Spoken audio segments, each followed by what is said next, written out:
Hey there, Facebook peeps. I've been trying out this Facebook Live thing. It's a pretty cool feature. And I wanted to come on here and talk today about what it means to be an amazing coaching client. I spent a lot of time with other coaches talking about what it means to be an amazing coach and the skills and tools. But one thing we don't really look at often is what it means to be an amazing client. And I think it's a really important thing to look at. One, if you are going to hire a coach, understanding what you can do to be a really amazing client, but also as a coach, understanding how you can be an amazing client with your coaches, with the people that you're coaching with, as well as seeing in yourself the kinds of amazing clients and helping your clients get into that place where they can become amazing clients of your coaching.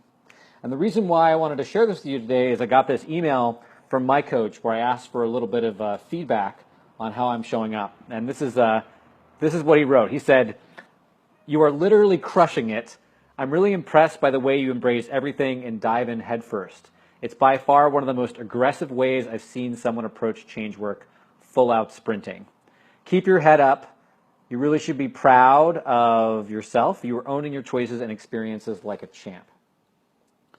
So I thought about, I got this great feedback from my client and my coach, and there's other coaches. There's a great coach named Jason Goldberg. I was in a program with him, and he commented on how great of a client I was. So I started thinking about, what is it that makes me such a great coaching client? I keep getting this feedback that I'm a really great client, and what does it mean for other people to show up as a great client? So here's how I try to show up as a client, and here's what I also see for people who show up for me as a client, what makes them really amazing.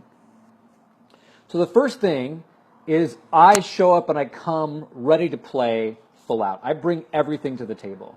So if there's something that I'm scared of or frightened about, that is exactly what I bring into my coaching sessions. I try not to hold anything back. I try not to hide anything from my coach. I try not to say, well, I'm just going to work a little bit on this and then this other stuff later on. I try to go as deep as I can and show up as much as fully possible. And I take care of myself outside of the coaching relationship. I make sure that I take time to rest and do that thing. But the time where I'm showing up for coaching is a time for me to come and do an intense workout. It's a time for me to lift really heavy weights.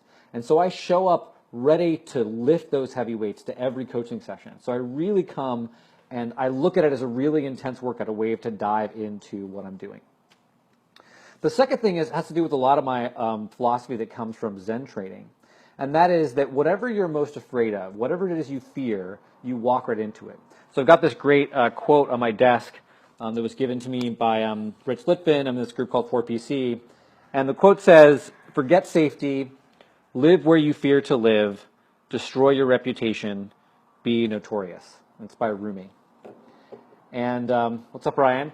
And I really took this quote to heart. And I try to take that quote to heart when I show up to my coaching sessions. I try to live where I fear to live. So I use fear as a guide to dive into the parts of myself that I know that I need to work at, that I need to that I need to be with. That fear is an indication of where my growth edge is. And so I really seek out fear. Right? That's a big part, especially in my coaching conversations. I look at where am I afraid to talk about something with my coach? Where am I hiding something? How can I lean into that fear? The third thing is I also actively seek out discomfort. So the biggest conflicting commitment that our clients face as they do coaching is they choose comfort over change.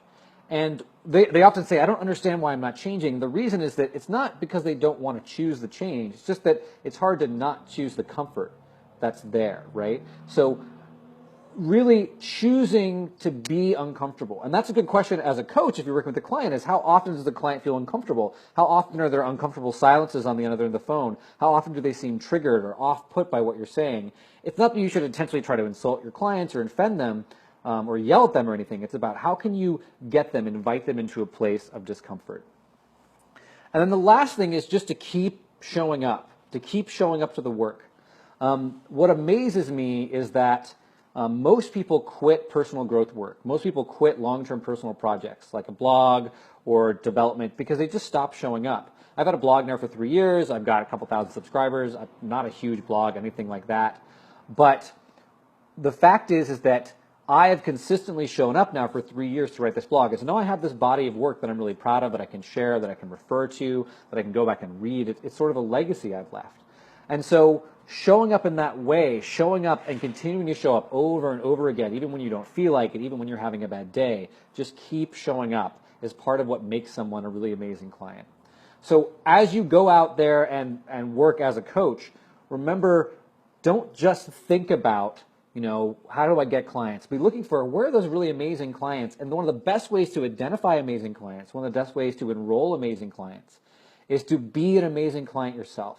Hire a coach and show up. Don't just hire a coach and just show up lazy, expecting them to do the work. If that's how you show up, you're going to call clients like that outside of the universe. So if you want to have amazing clients, you have to show up as an amazing client and really do the work to be an amazing client. Because doing the work to be an amazing client is the same kind of work as doing the work to be an amazing coach.